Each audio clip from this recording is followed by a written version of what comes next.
Hello, my dear friends. How are you doing? Hope you are having an amazing day and not having to deal with drama. Ready for new stories I have for you today? Let's go to the first one. And don't forget to listen to the end of the story, guys, to hear my insights. Enjoy the stories, and don't forget to like and subscribe. And of course, don't forget to leave a comment. Years ago, my wife and I moved back to live near her elderly parents. We bought a house a couple of streets over from them for about $300,000. When we moved back, we helped them with the maintenance of their house, including replacing the carpet, 2 AC units that totaled $15,000, appliances, and weatherproofing the house. In all, we spent about $75,000 to make their house more comfortable in their remaining years, with the understanding that once they pass, the house will be sold so that we get our money back, then split the rest of the money evenly between the siblings. When they both passed, we found out they left the house to my wife's youngest sister. The parents wrote a letter explaining to the siblings that the parents wanted to make sure that their sister would have a house because she would never be able to buy a house without their help. The rest of the siblings all had houses and were doing okay, so they understood and accepted the situation.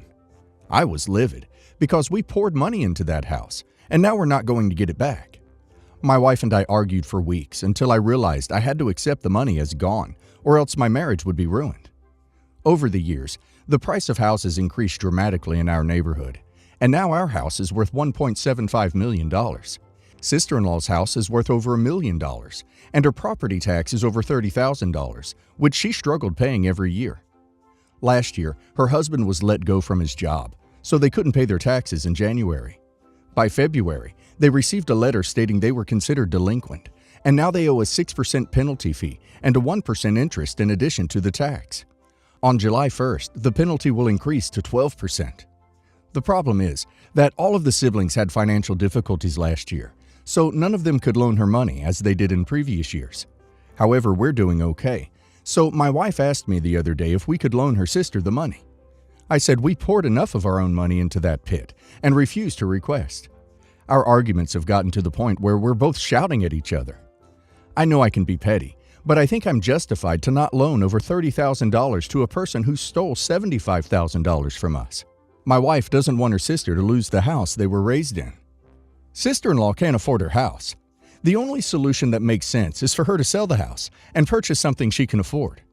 The agreement was that OP would be reimbursed for his investments in the house, and that didn't happen.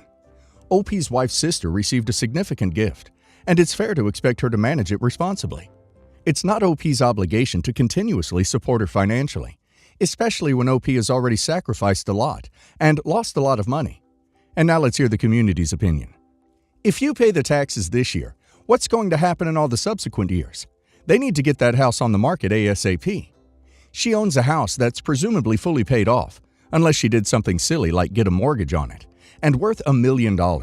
She can sell it, downsize, and have a nice chunk left over. On the other hand, she lives in a house that is costing her $2,500 a month just in taxes, and she can't afford it. They clearly need to move out. Your wife's parents screwed you by accepting the money you poured into their home. You screwed yourselves by not getting a legally binding agreement. You'll never see that $75,000 again. You either have to accept that or walk away from your wife. The current issue is that your sister-in-law obviously can't afford to maintain the house she inherited. It seems like her only option is to sell it and move. If any family members want to keep it in the family, then they can buy it from your sister-in-law. But it's not reasonable to loan tax money to your sister-in-law. This would be my hill to die on. If you had gotten the repayment for the earlier upgrade in writing, you would have that money back. If you loan sister-in-law $30,000 for property taxes, you'll get that in writing. But then you have the question of, will sister-in-law ever be able to repay that? Hi. Me and my boyfriend have been dating for almost 2 years now, and we decided to live together after 6 months of dating to cut down expenses. I'm already working, and he is still in uni. I have always been independent since 14 years old, and have always worked myself to be able to finish my degree. Meanwhile, his parents support him and gives him an allowance which is 2 times my monthly salary. Now, whenever we go to dates, he would always want to go to fine dining and lavish places. Of course, I pay for our dates too, but I couldn't keep up with his lifestyle since I send money to my family for my grandmother's maintenance, medications, hospital fee. I would always tell my boyfriend to be more thrifty, but he never listens. The reason I want to break up with him is because he is lazy. I have 2 full-time jobs. I cook and clean the house. I do his schoolwork. Before I was just helping him. Now he makes me do everything. At the end of the day, I'm tired, I'm sad, and lastly, don't see this relationship worth keeping. At the end of the day, I'm tired, I'm sad, and lastly, I don't see this relationship worth keeping. Every time I want to break up, he would always cry and say that he will make things better, that he will change. But he never does. I'm really tired, Reddit. Now, I've fully decided to break up with him, and he said if I want to, I have to pay for all the dates he spent for me, which is around 3,000 USD.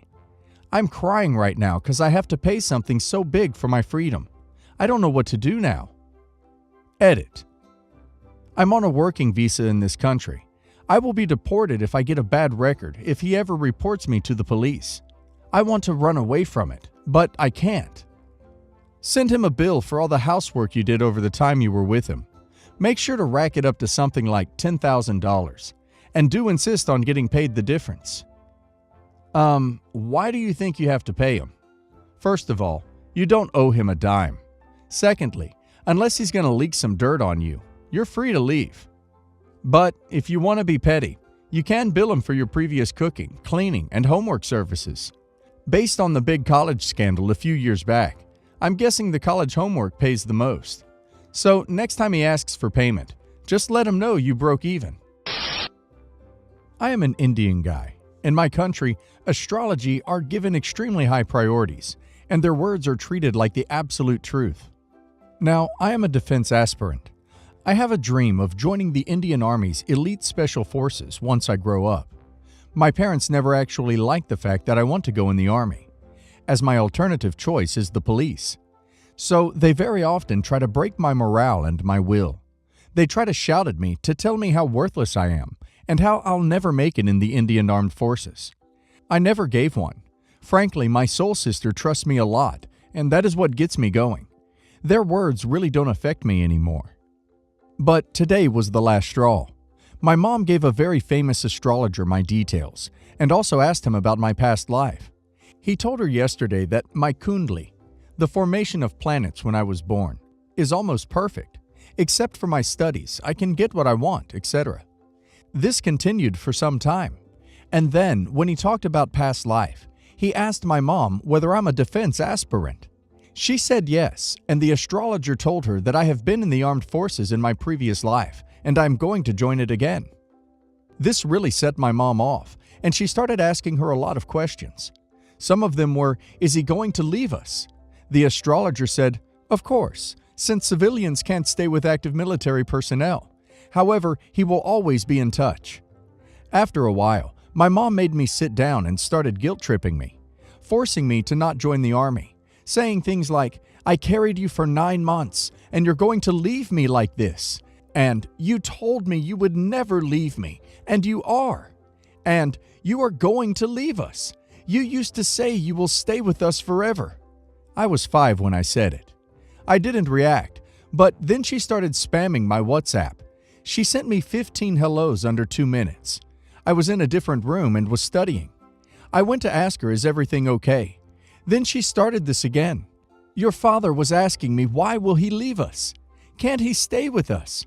I am already sick and old. He will just abandon us like that. Now, I have some issues with my mom and dad, but I still love both of them a lot. And let me make another thing clear. I never formally sat down and told them that I want to leave, or anything along those lines. I don't even talk about the Army to them. All of this happened because of what the astrologer told them. I snapped and said that I never said so, and that if you want to believe in what he said, you can, but I don't. She then said that astrology, is always right. I told her to not talk about these things to me, and that I don't want to hear any more of it. She snapped, saying how she will kick me out of the house, and that I'm worthless, and that I don't have any manners, and that if I want to leave so badly, I can just get the duck out right now. She has been crying since then, saying how I am nothing but a freeloader for them, and that I am absolutely useless, and that I will leave them, etc. I am very confused to what to do, and honestly, bewildered. Update. I now have to give 5,000 Indian rupee, almost 69 USD, as a rent to my mom in my house, not including the food charges, water tax, electricity tax, and with no privacy. And then she expects me to stay with her forever and kill my dreams. Update 2. I am 15, and here in my country, it is illegal for me to work, and I have 2 days to pay, or else I have to pay with 5% interest. You should say if astrology is always right, then we should respect that, and astrology says I'm joining the army. I was at Target one day with my baby girl, who had just turned 8 months old, when a nice lady approached us. She gave me her business card and she explained that she helps companies find young talent, and she had a company wanting to promote a baby product and felt like my baby girl was the perfect image of what they were looking for. She encouraged me to reach out to her to learn more. So I did. It was a legit company and a legit offer. I sent photos of my baby and they offered us $10,000 to let them use our baby in a TV commercial for a baby product. I of course let my wife know. She wasn't keen on the idea, but I told her I think we would be stupid to not do this. It was going to be about 5 hours of our time. We would get $10,000, and the product was a legitimately good product related to babies. I pushed her pretty hard on this, and she relented. We did the commercial. Everything went fine. We got our $10,000. In my mind, everything was perfectly fine. Then the commercial came out. Of course, several of our friends and family saw the commercial, and most of the comments we got were positive. Like, "Oh, your baby was so cute," or "Hey, I know a child star in the making," stuff like that. However, my sister-in-law, who has never been my biggest supporter, got into my wife's ear about how I basically sold my baby to big corporate entity who has no soul for their personal profit, and how I didn't get my baby's opinion or give my baby any choice in the matter. And now my wife is really upset at me, even though she had reluctantly agreed. My wife's points. I didn't give my baby a choice. First off, she's 8 months old. She's not capable of giving an opinion. Also, it's not like in 10 or 15 or 20 years anyone is even going to remember this commercial. This was a one-time deal. I sold my baby to a soulless corporation. If some company wants to pay my baby $10,000 for 5 hours of our time so they can promote their baby product, then I'm not going to say no to that soulless corporation. I didn't fully understand what I was agreeing to. The agreement with the company is quite short. There's no talk of us not being able to do other companies if we wanted. The only thing the contract said is we can't use the footage they took for other products from different companies. I also had them give me permission to use the footage from the TV commercial if we want to start a portfolio of work for my baby, which I have no intentions of doing, but figured if my girl grows up, wants to get into modeling or acting, having some professional work that she can show would be a good thing. Also, as a family as a whole, we make about $45,000 a year. This $10,000 in additional income, and ironically, with the potential of this incoming economic disaster caused by this virus, has been a godsend. $10,000 is a significant amount of money to us. We have put that money into a savings account. We were going to throw it into a college fund for our daughter. However, either of us may be facing a job loss, and that may not be an option. Also, I was there for the entire production of the commercial, and the people who did the commercial were amazing at dealing with my baby. So my baby wasn't mistreated at all. So was I a terrible father for selling my baby for 5 hours of time to a soulless corporation? Or would you say $10,000 for 5 hours of an 8-month-old baby's time is a fair trade? I also have told my wife, since she obviously feels this strongly against what happened, that I won't do it again. Your sister-in-law is such a crap stirrer. Yes, we all know corporations are soulless. They use cute babies and animals and attractive men, women to sell their products. They also use forms of emotional manipulation to get you right in the feels, all to sell a product. That is not new. It makes sense that mom wasn't too keen on it. I mean, 5 hours in front of cameras, around a lot of people the baby didn't know, etc. It could have gone horribly wrong. Thankfully, it didn't. So I get mom's point of view. But you were there. It went fine, and you are $10,000 richer for it. So while I probably wouldn't make a habit of this in the future, I don't really think this one time was a bad thing. Just, if you decide to have a go at it in the future, get mom on board first. I don't know, dude. I mean, I see why your wife is upset, but it seems more like she was semi-okay with it until the two got to talking. Things happen and people change their mind. So if this comes up again, I'd probably just say that going forward, you guys don't have to do it again, and that it'd be best if you guys moved on. Time passes quickly, and your baby is in a stage where one commercial won't affect her. My husband's sister, she's 27 and still living at home with her parents. She's emotionally immature and lacks boundaries. For example, when I was pregnant, she would consistently tell me unsolicited advice and weird things about her brother. She pretty much sees herself as the victim in every situation. Now that we have a baby, she's gotten worse. Let me add, I don't feel comfortable with her being around my kid. She is the only person I feel that with. She has a strange possessiveness towards my little one. Whenever I gave the baby to my mother-in-law, my sister-in-law would demand to hold the baby and get mad if anyone took her. She would say, "I barely get time with her." I found out from my husband that she was upset that the baby would be asleep by the time she came home, that she wanted to wake the baby up around 10 p.m., but her parents had to convince her otherwise. So when baby was being born, I didn't want anything on social media. She posted on social media. She is obsessed with social media. Her IG is public and she uses it for promoting a pyramid scheme shake business, but still posts personal stuff. I let that crap go. Then she starts posting about the baby nonstop. She never asked permission to do so. It made me uncomfortable that her profile was public and she was posting my kid on there. So I asked her if she could make her profile private. She refused, so I told her kindly to delete the pics. She said that I hurt her feelings. She did so, but was upset about it. We didn't talk about it after that. Months later, she posts a picture of the baby again. I texted her, kindly, that it's okay if she forgot, but I don't want the baby's picture posted on her public social media. I forgot to mention that the first time this happened, I told her that to make it better, that she could post on her private social media, but not public. However, she admitted that this time, she did it because she thought it was okay, since the baby's face wasn't 100% shown. The baby's face was totally visible. It was a pic I took of them. Since it was a post of multiple pics, she said she would try to delete that one only. I thanked her and changed the subject to make it less awkward. Thought it was resolved. The next day, it's still up. I asked my husband to deal with this. He calls his sister and tells her to delete it. She said she didn't want to because it was a post for her mom's B-Day, and that would mean deleting the whole post. My husband had to talk to her like a kid and tell her that she wasn't respecting our wishes. She said that we were being ridiculous and we were the first family members to ever tell her she couldn't post their kids. She loves babies and will make a post about anyone's kid. She cries on the phone and tells her brother that she will delete the pic if it's so important to us, according to him. Hangs up. Hubby and I hope this will blow over. She was also annoyed that she wasn't included in a group chat meant for the grandparents. My husband offered to add her in so she would feel better.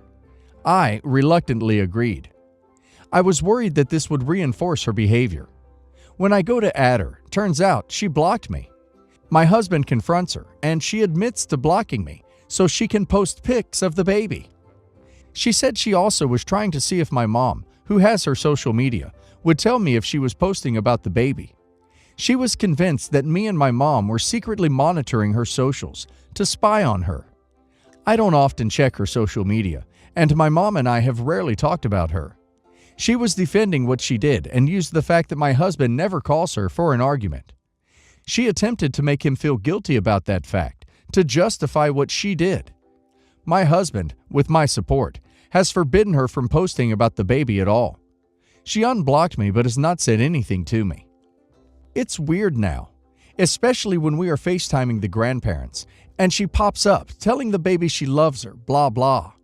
She is pretending nothing happened and insists she's right. When I have to go see this family in person, how do I deal with her being around my kid and my feelings of being uncomfortable? I would feel better if she apologized, but knowing her, that will definitely not happen. She is adamant she is right. Simple. Go over her head. Don't visit the in-laws if she's there. Don't let her get access to the baby. Tell your in-laws that you won't come over with the baby unless they sort out their dumb daughter. And until you get an apology, you won't change your mind. Also, don't give your in-laws photos of your little one unless they won't pass them on to your sister-in-law. I didn't want photos of my little one all over social media, so I set up a private shared Google photo album that both sets of grandparents can see. That way, they can see photos when they want, but they are not public.